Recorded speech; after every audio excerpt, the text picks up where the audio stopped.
Om Swastiastu. Salam harmoni. Perkenalkan, nama saya Nikomang Cynthia Udesari dengan NIM 2211031333, nomor absen 8. Di sini saya akan menjawab 10 pertanyaan yang diberikan terkait dengan Awatara dan orang suci. Pertanyaan pertama yaitu, berkaitan dalam membina kehidupan beragama, pendalaman dan penghayatan agama tidak hanya dapat dilakukan dengan mempelajari ajarannya saja, atau melaksanakan ibadahnya saja di tempat-tempat suci, namun diperlukan orang-orang suci. Apa yang dimaksud dengan orang suci menurut agama Hindu? Jadi yang dimaksud orang suci adalah orang yang telah memiliki status Dwijati atau Ekajati dan peran sebagai orang suci secara lahir dan batin berdasarkan ajaran agama Hindu. Orang suci merupakan orang yang telah melepaskan kehidupan duniawi berdasarkan sumber suci agama Hindu. Selanjutnya, bahwa orang suci adalah orang yang telah berlaku mulia dan suci secara pikiran, perkataan, dan perilakunya.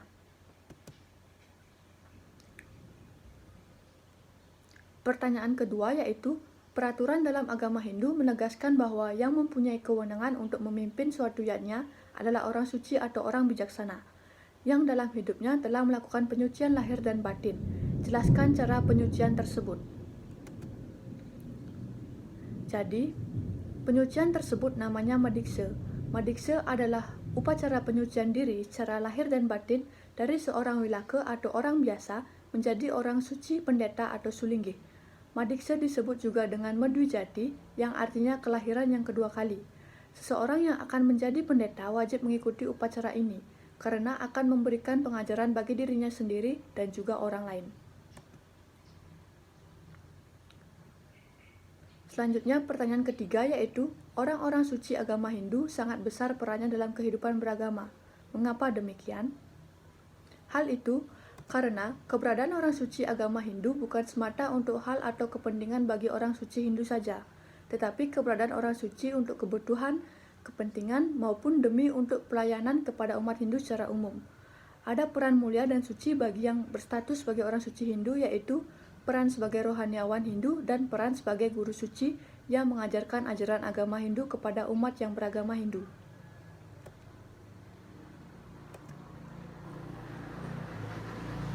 Pertanyaan keempat yaitu, jelaskan pengertian orang suci, pandita dan pinandita. Pandita adalah golongan orang suci yang telah didwijati, yaitu orang suci yang melakukan penyucian diri tahap lanjut atau madiksa. Orang yang telah melaksanakan proses madiksa disebut orang yang lahir dua kali. Kelahiran yang pertama dari kandungan ibu, sedangkan kelahiran kedua dari kaki seorang guru rohani atau nabi. Kata pandita berasal dari bahasa Sanskerta, yaitu pandit yang artinya terpelajar, pintar, dan bijaksana. Sedangkan pinandita adalah pemangku ekajati. Ekajati berasal dari bahasa Sanskerta, eka berarti satu dan jati berasal dari kata ja yang berarti lahir. Jadi ekajati berarti lahir sekali, yakni lahir hanya dari ibu kandungnya sendiri.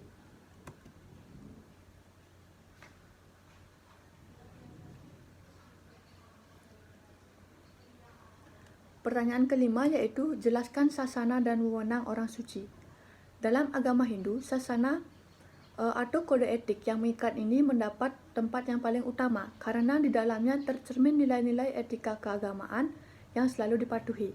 Bagi mereka yang mendalami hidup sebagai pandita dan pinandita, harus menghayati seluruh aturan-aturan yang mengikat. Dalam kitab Silakrama ditekankan bahwa para pandita hendaknya dapat menguasai dan melaksanakan ajaran Panca Yama Brata dan Panca Niyama Brata.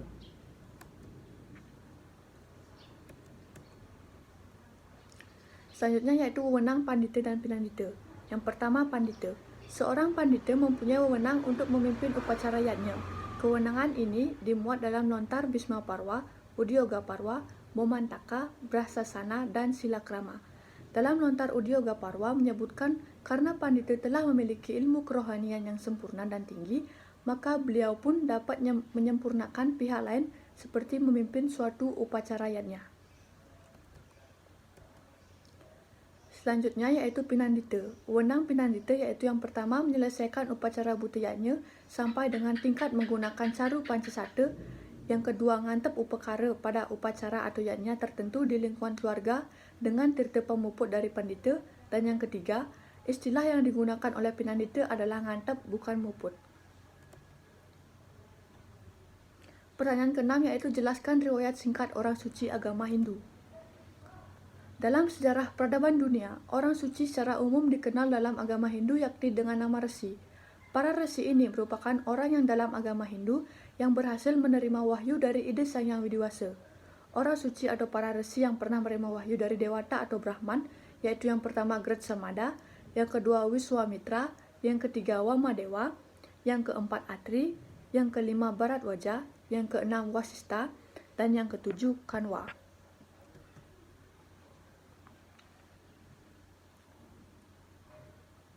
Pertanyaan ketujuh yaitu jelaskan apa yang dimaksud dengan awatara dalam agama Hindu.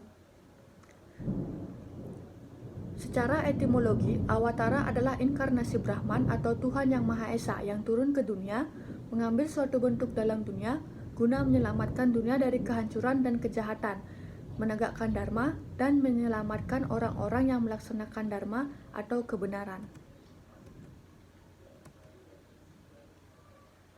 Pertanyaan ke-8 yaitu jelaskan sloka-sloka yang menjelaskan kemunculan awatara Hindu. Sri Krishna dalam Bhagavad Gita 4.7 mengatakan bahwa dimanapun dan kapanpun pelaksanaan dharma merosot dan adharma merajalela, maka beliau sendiri akan menjelma. Yada yadahi dharmasya glanir bawati bharata abhyutanam adharmasya tadatmanam srajami aham. Adapun misi dari awatara ini lebih lanjut disampaikan dalam Bhagavad Gita 4.8 yang berbunyi Paritranaya saduna winasayaca dukskertam dharma samsta panartaya sambawami yuge yuge, yang artinya menyelamatkan orang saleh, membinasakan orang jahat, dan untuk menegakkan kembali prinsip-prinsip dharma.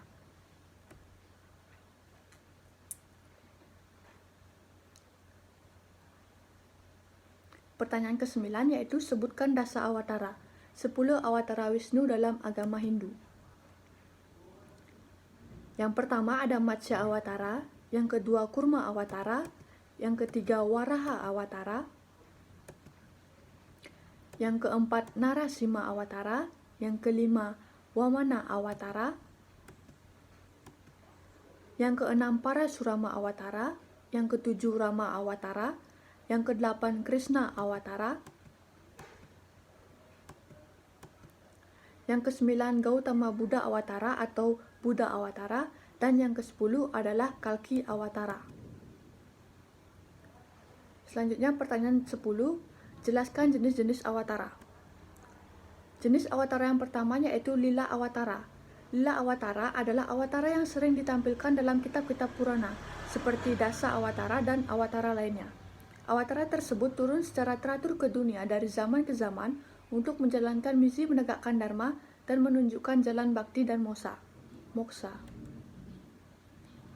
Yang kedua yaitu Purusa Awatara. Purusa Awatara adalah awatara pertama Sang Yang Wisnu yang memengaruhi penciptaan alam semesta. Yang ketiga yaitu Guna Awatara. Guna Awatara adalah awatara-awatara yang mengatur 3 macam aspek dalam diri makhluk hidup. Yang keempat yaitu Manwantara Awatara. Manwantara Awatara adalah awatara yang diyakini sebagai pencipta para leluhur dari umat manusia di muka bumi. Selanjutnya yaitu Saktyawesa Awatara. Saktyawesa Awatara ada 2 jenis. Yang pertama, makhluk yang merupakan penjelmaan Wisnu secara langsung, dan yang kedua, makhluk diberkati yang mendapatkan kekuatan dari Wisnu.